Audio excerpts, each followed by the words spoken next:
Hello everyone, welcome back to my new blog video. তো আমি সকাল সকাল ভিডিও করতে বসে গেছি, আর কেন, কিসের জন্য, কি পারপাসে, পুরো ভিডিওটা দেখো, বুঝতে পারবে। সেদিনকে তারিখটা ছিল 12ই ফেব্রুয়ারি। হ্যাঁ জানি জানি, সরি ওটা এত লেট করে আপলোড করার জন্য সরি। এতে অনেক অনুষ্ঠান থাকার কারণে আমি একদমই ভিডিও আপলোড করতে পারিনি, একদমই এডিট করতে পারিনি। তার জন্য অনেক অনেক ক্ষমা প্রার্থী সবার কাছে। ঠিক আছে, অনেক হলো ক্ষমা চাওয়া, এবার মেইন ভিডিওতে আসা যাক। আমি নিজের ঘর থেকে নিচে চলে এসেছি, সবাইকে গুড মর্নিংও বলে দিয়েছি, তারপর ব্রাশ করতে শুরু করে দিলাম।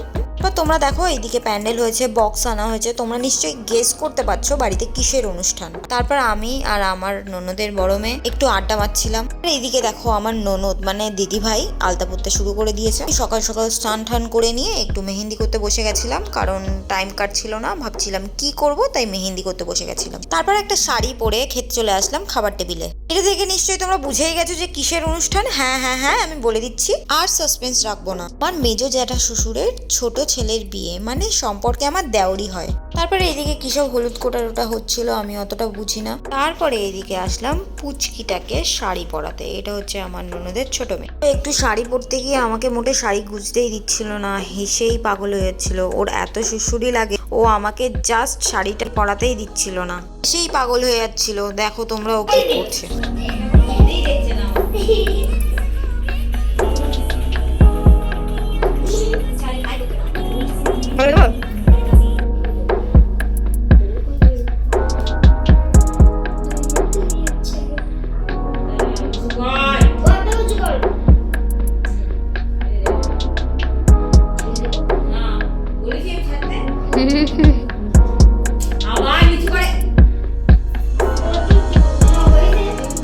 মা জিয়া ফোন করছে। হলো পুরো শাড়ি পরানোর ভিডিওটা। নিজে যেমন শাড়ি পরতে পারি না, তেমন কাউকেই পরাতে পারি না। তারপরে নিচে এসে দেখি সবাই সবার মতন করে আনন্দ করছে। এদিকে আমি ভিডিও তুলছি বলে পিসিমণি তো হেসেই যাচ্ছে, আর এরা দেখো কি করছে। তারপর দাদু নাতনির দুষ্টুমি দেখতে দেখতে চলে আসলাম খেতে। দুপুরে মেনুতে ছিল ভাত, ডাল আর মাছের ঝোল ফুলকপি দিয়ে। তারপরে আমি আর দিদিভাই মিলে বেরিয়ে পড়লাম কিছু কেনাকাটি করতে। কিছু ফুল, কিছু অর্নামেন্ট আনার ছিল, তাই বেরিয়ে পড়েছিলাম ওগুলো আনতে।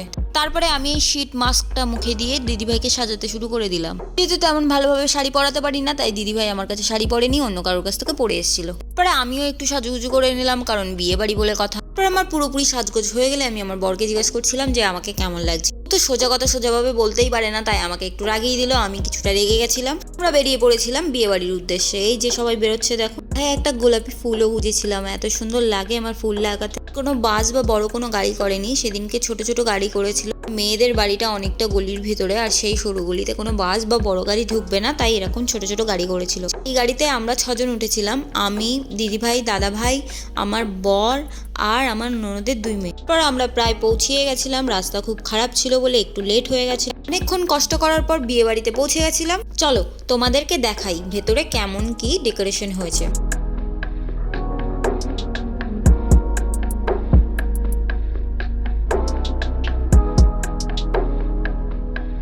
তারপর ঠাকুরমশাই বিয়ে পড়াতে বসে গেছিল। এইদিকে দেখো বিয়ে শুরুই হয়ে গেছে। তারপর বিয়ের যা যা নিয়ম কানুন হয় তাই হচ্ছিল, আর এগুলো দেখে আমার নিজের বিয়ের কথাও মনে পড়ে যাচ্ছিল। এই চান্সটা যদি আর একবার আসতো, আর একবার সেলিব্রিটির মতন দাঁড়িয়ে ফটোশুট করে আর একবার বিয়ে করে নিতাম, কি ভালোই না হতো না।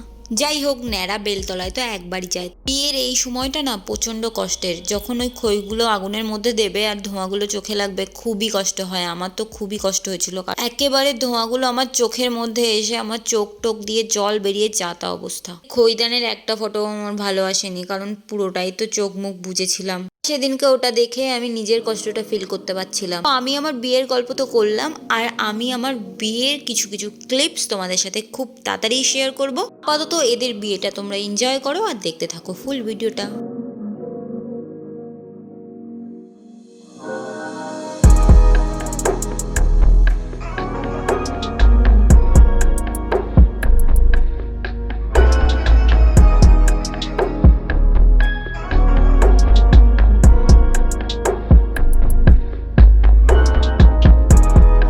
হচ্ছে বিয়ের মেন টাইম, যখন সিঁদুরটা পরানো হয়। বিয়ে কমপ্লিট হয়ে গেল, আর তারপরে লজ্জাবস্ত্র মাথায় দিয়ে দিল। তারপরে কিছু ফটোশুট চলছিল, আর আমরা চলে আসলাম মেন কোর্স খাওয়া দাওয়া করতে। এখানে একটা লাল ল্যাম্প লাগানো থাকার কারণে আমার মুখটা পুরোই লাল লাগছিল, টমেটোর মতন। বারবার মাথাটা এদিক ওদিক মুভমেন্ট করছিলাম যদি একটু আমার মুখটা দেখা যায় ঠিকঠাক। লাস্ট অবধি হেরে গিয়ে ছেড়েই দিলাম চেষ্টা করাটা। তারপর এদিকে খেতে বসে পড়েছি।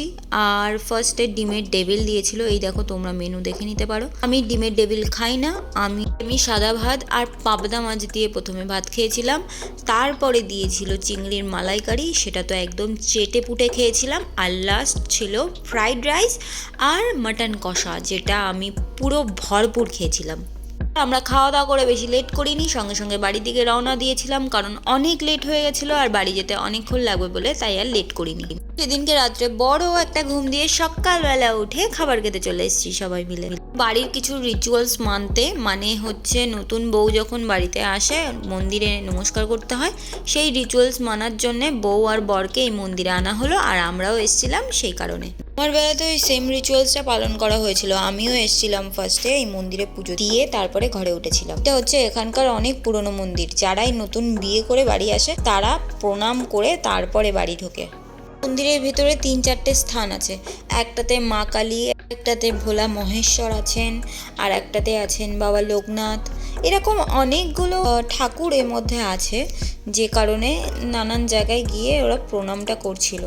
তারপর বউ চলে আসলো বাড়িতে, সবাই বরণ করার জন্য আয়োজন করছিল। সবকিছু আয়োজন হয়ে যাবার পর বউ বরণ শুরু হলো, আর এদিকে বড় মা কি যে গল্প করছিল তা ভগবানই জানে। তারপরে বরণের সময় যা যা রিচুয়ালস আছে সবকিছু হচ্ছিল। তো আজকের এই ভিডিওটা এই পর্যন্তই। এটার সেকেন্ড পার্ট আসছে খুব তাড়াতাড়ি। তো ভিডিওটা ভালো লাগলে একটা লাইক করে দেবে আর সাবস্ক্রাইব করতে একদমই ভুলবে না। টাটা।